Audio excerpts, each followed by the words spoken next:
Assalamualaikum warahmatullahi wabarakatuh. Wilujeng enjing rancangan sadaya. Patebang deui dina dinten ayeuna simkuring Raffi Aditya Nugraha. Bade ngadugikeun warta nyaeta banjir. Hujan gede nu ngaguyur kawasan Jatinangor jeung Cimanggung kajadi ti waktos 12.30 nyebabkeun dua walungan Cikeruh jeung Cimande Kacamatan Jatinangor direngkuh ku banjir Sabtu 13 Februari 2023. Banjir tahunan ieu atanapi berdasarkeun pantauan di lapangan babaraha tempat nembe direngkuh ku banjir. Banjir diduga imbasna ti tol Cisumdawu jeung ngaluapna walungan Cikeruh di Desa Cilayung, Kecamatan Jatinangor.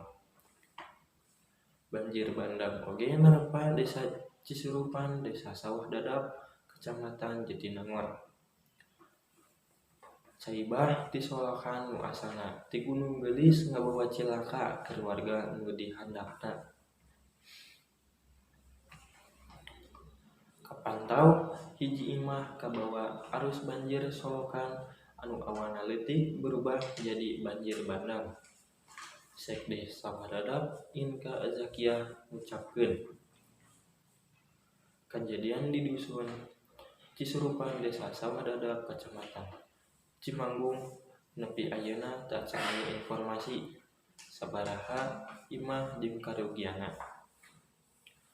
Sakitu wae warta anu tiasa simkuring dugikeun. Hatur nuhun. Wassalamualaikum warahmatullahi wabarakatuh.